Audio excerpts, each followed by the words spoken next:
महाराष्ट्राच्या राजकारणात सध्या एक पॅटर्न दिसतोय. एकामागून एक नेते वादात सापडत आहेत. राजीनाम्यांची मालिकाच लागली आहे.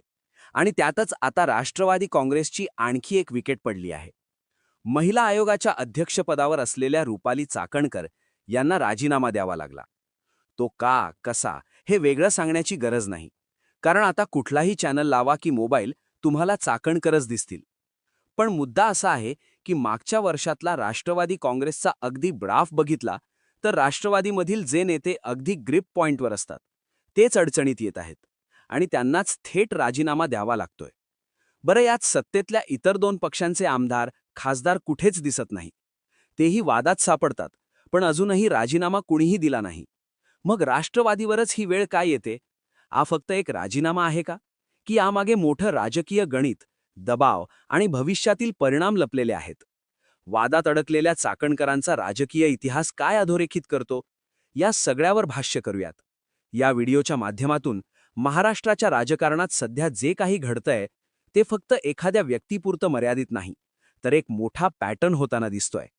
आणि हा पॅटर्न समजून घेणं खूप गरजेचं आहे. कारण इथे फक्त रुपाली चाकणकर यांचा राजीनामा महत्त्वाचा नाही, तर त्या राजीनाम्यामागे दिसणारी राजकीय दिशा महत्त्वाची आहे. रुपाली चाकणकर यांनी राज्य महिला आयोगाच्या अध्यक्षपदाचा राजीनामा दिला.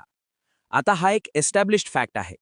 पण त्यांनी राजीनामा का दिला यावर सध्या चर्चा करणं महत्त्वाचं नाही, कारण तो भाग लोकांनी पाहिलाच आहे. इथे महत्त्वाचं आहे ते म्हणजे हा राजीनामा एका मोठ्या पॅटर्नमध्ये कसा बसतो. जर आपण मागच्या काही महिन्यांकडे पाहिलं तर एक गोष्ट आपल्याला स्पष्ट दिसते की राष्ट्रवादी काँग्रेसमधील जे नेते सध्या सर्वाधिक ॲक्टिव्ह आहेत, व्हिजिबल आहेत, जे माध्यमांमध्ये कायम दिसतात, तेच अडचणीत येताना दिसत आहेत. धनंजय मुंडे, माणिकराव कोकाटे आणि आता रुपाली चाकणकर, ही सगळी नावं एकाच रेषेत उभी राहतात. आणि इथंच खरा प्रश्न निर्माण होतो. ही केवळ योगायोगाची साखळी आहे का, की यामागे काहीतरी सिस्टमॅटिक घडतंय? कारण इतर पक्षांचे नेतेही वादात सापडतात, आरोप होतात, पण त्यांना लगेच राजीनामा द्यावा लागतो असं क्वचितच दिसतं. पण राष्ट्रवादीच्या बाबतीत मात्र निर्णय पटकन घेतले जातात. याचं पहिलं उत्तर आपल्याला सत्तेच्या समीकरणात सापडतं. महायुती सरकारमध्ये राष्ट्रवादी काँग्रेस हा प्रमुख पक्ष नाही, तर भागीदार आहे. त्यामुळे सरकारची प्रतिमा टिकवण्यासाठी त्यांच्यावर जास्त जबाबदारी येते. म्हणजेच वाद झाला की स्पष्टीकरण देण्यापेक्षा ॲक्शन घेणं महत्त्वाचं ठरतं. आणि ती ॲक्शन म्हणजे थेट राजीनामा. पण इथेच दुसरा अँगलही उभा राहतो. ही ॲक्शन नैतिकतेतून येते की राजकीय दबावातून? कारण जर आपण रुपाली चाकणकर यांच्या प्रवासाकडे पाहिलं तर त्यांचा राजीनामा हा अचानक घडलेला प्रकार नाही, हे आपल्याला लक्षात येतं. त्यांच्या संपूर्ण राजकीय कारकिर्दीत वाद आणि आक्रमक भूमिका हा कायमचा भाग राहिलेला दिसतो. रुपाली चाकणकर ह्या मूळच्या दौंडच्या. सामाजिक कामातून त्यांनी स्वतःची ओळख निर्माण केली. बचत गट, महिला सक्षमीकरण, स्थानिक पातळीवरील काम, यामुळे त्यांना राजकारणात स्थान मिळालं. 2007 पासून त्यांनी महिलांसाठी काम केलं. स्वच्छंदी भरारीसारखी अभियानं राबवली. त्यानंतर पक्षाने त्यांच्यावर विश्वास ठेवत खडकवासला मतदारसंघाची जबाबदारी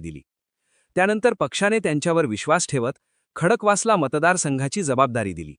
पुणे शहर महिला अध्यक्ष, त्यानंतर महिला प्रदेश अध्यक्ष आणि शेवटी राज्य महिला आयोगाच्या अध्यक्षपदापर्यंत त्यांचा प्रवास पोहोचला. म्हणजेच ग्रासरूटपासून राज्य पातळीपर्यंतचा हा प्रवास होता. पण या प्रवासात काही वादही कायम सोबत राहिले. विरोधकांवर त्यांनी केलेली आक्रमक टीका, चित्रा वाघ यांच्यासोबतचा वाद, प्रवीण दरेकर यांना दिलेला इशारा, अमृता फडणवीस यांच्यावरील बोचरी प्रतिक्रिया, यामुळे पक्षासाठी त्या एक आक्रमक चेहरा बनल्या. पण त्याचवेळी त्या कायम चर्चेत राहिल्या. फलटण प्रकरणात घेतलेल्या भूमिकेमुळे त्यांच्यावर मोठी टीका झाली. महिला आयोगाच्या अध्यक्ष म्हणून अपेक्षा वेगळी होती, पण त्यांच्या विधानावरून प्रश्नचिन्ह निर्माण झालं. आणि जेव्हा अलीकडचं प्रकरण आता समोर आलं तेव्हा लोकांनी ते वेगळं पाहिलं नाही, तर त्यांच्या आधीच्या वादांशी जोडून पाहिलं. म्हणजेच हा फक्त एक राजीनामा नाही, तर त्यांच्या संपूर्ण राजकीय प्रवासाचा एक परिणाम आहे. आता इथे सगळ्यात महत्त्वाचा मुद्दा येतो, याचे पुढे परिणाम काय होणार? कारण जर हा पॅटर्न असाच सुरू राहिला तर राष्ट्रवादी काँग्रेसमध्ये मोठी राजकीय पोकळी निर्माण होऊ शकते. एकतर अजित पवार यांचं अकाली निधन झालंय. त्यानंतरही एक मुद्दा म्हणजे जे नेते पक्षाचा चेहरा आहेत तेच वारंवार अडचणीत येत आहेत.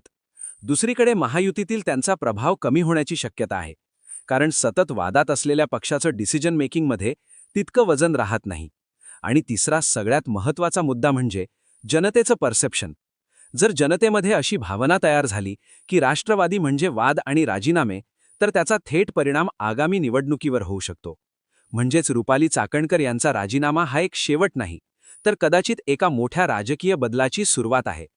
आता पाहायचं हे आहे की हा पॅटर्न इथेच थांबतो का, की अजून काही मोठी नावं याला जोडली जाणार आहेत. आणि सर्वात महत्त्वाचं, राष्ट्रवादी काँग्रेस या सगळ्यातून सावरते का, की हा सिलसिला त्यांच्या राजकारणालाच मोठा धक्का देणार आहे. तुम्हाला याबाबत काय वाटतं? कमेंटमध्ये नक्की सांगा.